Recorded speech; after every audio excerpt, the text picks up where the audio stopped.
இருக்குமா? இதை விட்டுட்டு என்னால ஊருக்கெல்லாம் வர முடியாது. அதனாலதான் நான் சோழன் வீட்டுல இருக்கேன்னு சொல்றேன். இதுல என்ன தப்பு இருக்கு? கிட்டத்தட்ட 1 வருஷமா நான் அங்கதானே இருந்தேன். அதான் நானும் கேக்குறேன். 1 வருஷம் அந்த வீட்டுல இருந்தோம், திரும்ப எப்படி அங்க போகணும்னு உனக்கு தோணுது? இதுல 3 வேளையும் சோத்த வேற தூக்கிட்டு வந்துடுறாங்க. நம்ம வீட்டுல என்ன சோறு இல்லாமையா இருக்கும்? அவங்க குடுக்கறதுதான் நீ சாப்பிடணுமா? அதான் நீ டிவோர்ஸ் வாங்கிட்டல்ல, அப்புறம் எதுக்கு திரும்ப அவங்க இங்க வராங்க போறாங்க? இதெல்லாம் தப்புன்னு உனக்கு தோணலையாமா?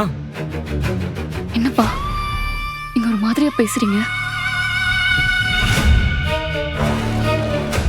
இங்க பாருங்களா, நீ கேட்ட எல்லாத்துக்கும் நான் சரின்னு தான் சொல்லியிருக்கேன். இந்த வீட்டுக்கு வந்த நாள்ல இருந்து உனக்கு பிடிச்ச மாதிரி தான் நாங்க நடந்துகிட்டு இருக்கோம். இப்ப அப்பாவுக்கு திருவண்ணாமலையில வேலை இருக்கு.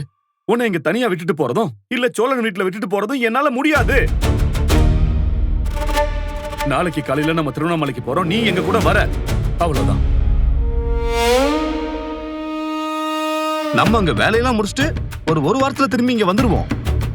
உன் பிரசன்டேஷனை 1 வாரம் தள்ளி வை, இல்லையா வீடியோ கால்ல பிரசன்டேஷன் பண்ணிக்கோ. யாரும் உன்னை எதுவும் சொல்ல போறது இல்லை. நாளைக்கு நம்ம திருவண்ணாமலைக்கு கிளம்புறோம். தேனு, அவளுக்கு சொல்லி புரிய வை. என்ன நிலானி, அப்பா என்ன உன்னை சென்னைக்கு வரவே கூடாதுன்னு சொல்றாரு? 1 வாரத்துல திரும்ப வந்துடலாம் தானே சொல்றாரு. அப்புறம் என்னடி உனக்கு? இந்த பாரு, ஒழுங்கா துணிமணி எல்லாம் எடுத்து வச்சு கிளம்புற வழியை பாரு.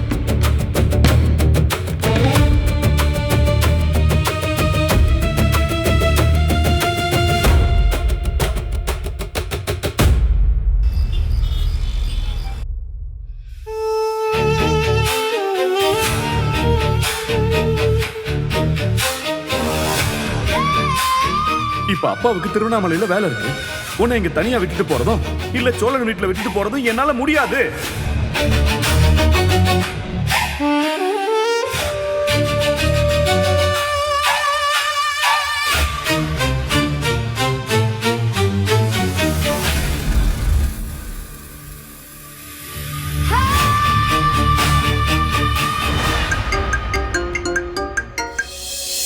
நிலா, எப்படி இருக்க?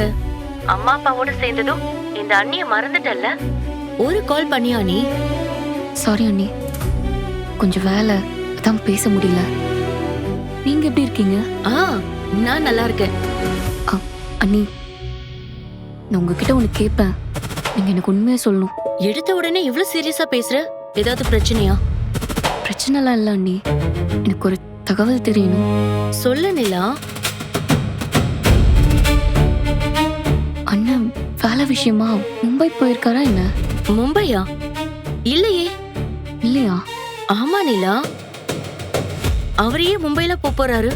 மாமா வேற இங்க இல்ல, அவர் தானே பிசினஸ் எல்லாத்தையும் பாத்துக்கணும். அவரு மும்பை ஹைதராபாத்னு சுத்திட்டு இருந்தா அப்புறம் இங்க இருக்கிற வேலையெல்லாம் யார் பாத்துப்பா? அப்போ அண்ணன் அங்கதான் இருக்கா அண்ணி? அவர் இங்கதான் இருக்காரு நிலா. இப்பதான் போன் வந்துச்சுன்னு வெளியே பேச போயிருக்காரு. ஏன் கேக்குற? இல்ல அண்ணி, சும்மா தான் கேட்டேன். அவரு மும்பை போயிருக்கிறதா உன்கிட்ட யாராவது சொன்னாங்களா என்ன? இல்ல இல்ல, அப்பா யார்கிட்டயும் சொன்ன மாதிரி இருந்துச்சு, அதான் கேட்டேன். அவரு வேற யாராவது பத்தி பேசிருப்பாரு, உனக்கு அப்படி புரிஞ்சிருக்கும் போல.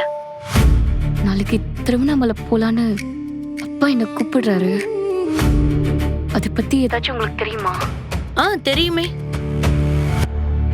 நாளைக்கு நீங்க எல்லாரும் இங்க வருவீங்கன்னு அத்தை இப்பதான் கால் பண்ணி சொன்னாங்க. அவங்களுக்கு சென்னையில இருக்கிறதே பிடிக்கல. தினம் அத்தை கால் பண்ணி புலம்பி தள்ளுறாங்க நிலா. திருவண்ணாமலைக்கு உன்னை எப்படியாவது வர வச்சுட்டா போதும்னு நினைக்கிறாங்க. நாங்கெல்லாம் வரமாட்டோம் நிலா, இப்ப எதுக்கு டென்ஷன் ஆகுற?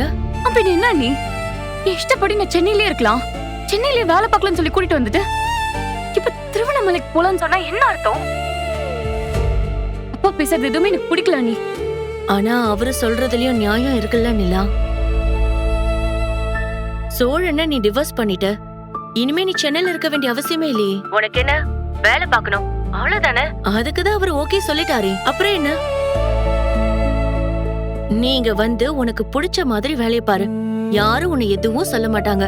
இன்னைக்கு காலையில கூட உனக்கு ஒரு ஆபீஸ் எடுத்து கொடுக்கணும்னு உன் அண்ணன் கிட்ட மாமா பேசிட்டு இருந்தாரு நிலா.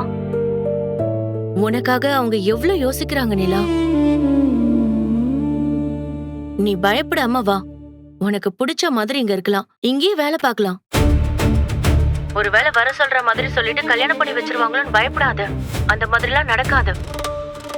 இந்த விஷயத்துல அவங்க உன் இஷ்டப்படி நடக்கணும்னு தான் நினைக்கிறாங்க. அப்பா அம்மாவை நம்பி நீ முதல்ல திருவண்ணாமலைக்கு வா. மாமாவும் உன் அண்ணனும் உனக்கு வேண்டியதெல்லாம் பண்ணி உன்னை சூப்பரா பாத்துப்பாங்க. நிலா, எனக்கு ஒரு கால் வருது, அப்புறமா பேசுறேன். சரி நிலா.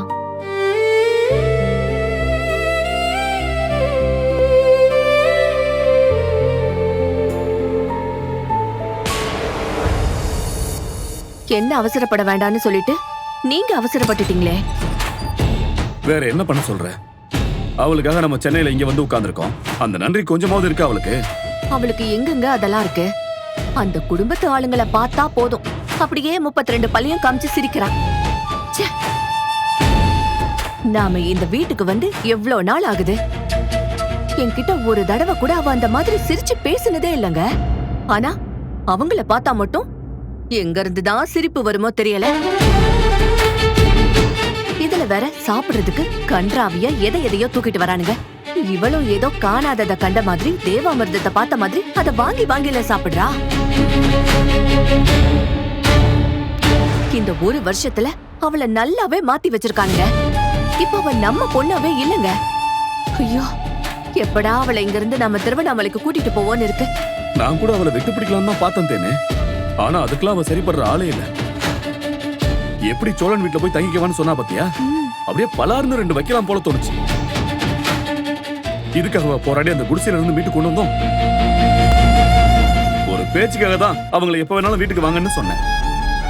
ஆனா பொழுது விரிஞ்சு பொழுது போனா எதையாவது ஒண்ணு தூக்கிக்கிட்டு எல்லாரும் வந்து நிக்கிறானுங்க இங்க. ச்சே. என்ன அவனுங்க இவ மனசை மாற விடாம பாத்துக்கலாம்னு நினைக்கிறானுங்களா? இத கூட கண்டுபிடிக்க தெரியாத முட்டாளா நானு? நாளைக்கு நிலா நம்ம கூட திருவண்ணாமலைக்கு வரா. அங்க வந்து எப்படி நிக்கிறானுங்கன்னு பாப்போம். எங்க நிலா நாளைக்கு நம்ம கூட வந்துருவான்னு நினைக்கிறீங்களா? ஏன் அப்படி கேக்குற? இல்ல, உங்களையே எதிர்த்து பேசுறா. நாளைக்கு வரமாட்டேன்னு அடம் பிடிச்சா நாம என்ன பண்றது? புடிச்சு தரன்னு இழுத்துக்கிட்டு போக வேண்டியதுதான்.